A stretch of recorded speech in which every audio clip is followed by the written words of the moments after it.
October 27, 25 at October 28 naman ngayon, no?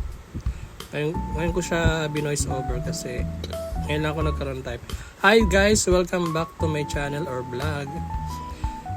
So these days or ngayong araw na to, Tuesday, samahan ninyo ako.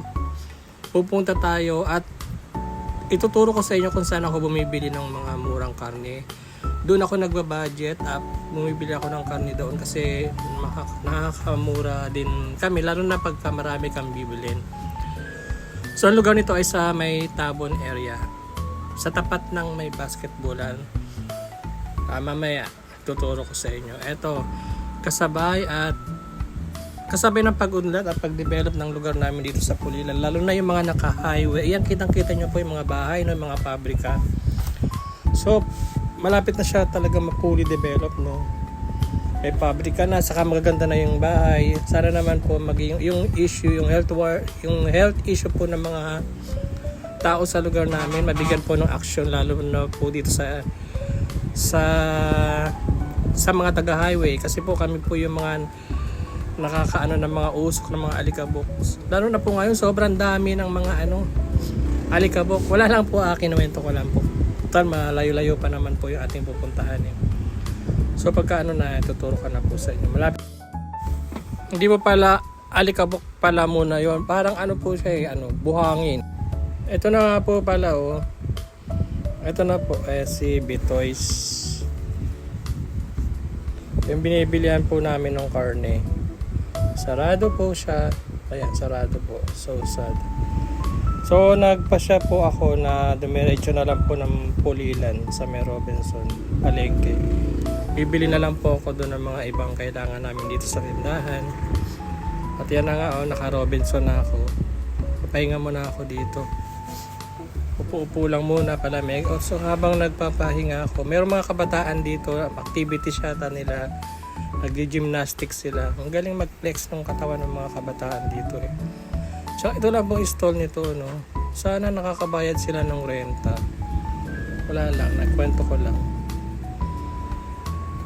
Kawawa din yung mga may-ari ng mga stall tapos hindi sila nabibilihan. Karamihan na kasi ngayon mga Lazada na sa mga platform na umu-order. Katulad din po ng mga malalaking shopping mall, katulad ng mga Robinson, SM, kung ano pa man yung mga malalaking establishment dyan.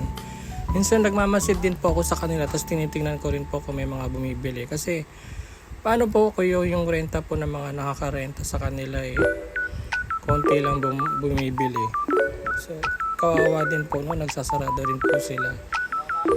Kaya yan, lumabas na po ako, nakapagpahinga na po ako, nakapagpalamig na ako. Pumunta lang po ako dito sa bilihan ng gamot.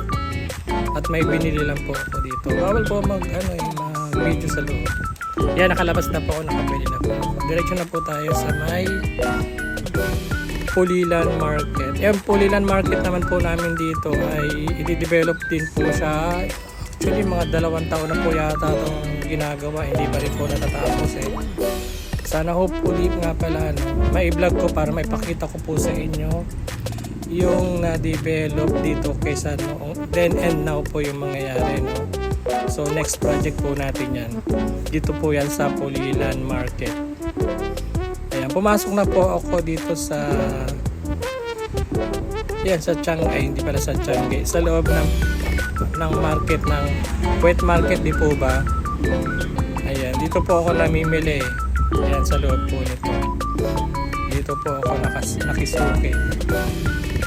Ayan, ang ginagawa ko po pag namimili po ako, iniiwan ko lang po yung notebook ko, and then mamimili po ako ng iba. Ayan, punta po ako dito sa iba. Bibili po ako sa kanila.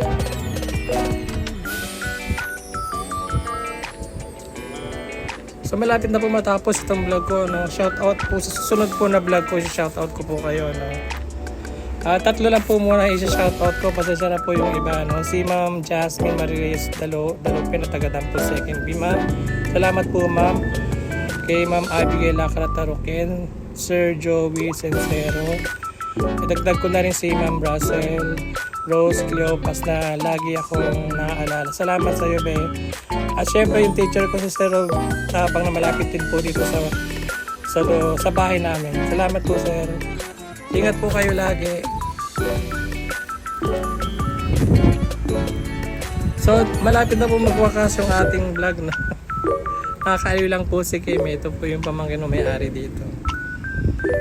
Takot na takot eh. So, ewan ko kung takot ba talaga o nagtatakot-takutan. Diyos lang po. Sa susunod po, mag-shoutout po ako ng mga lagi po nagre-react sa vlog ko. Maraming salamat.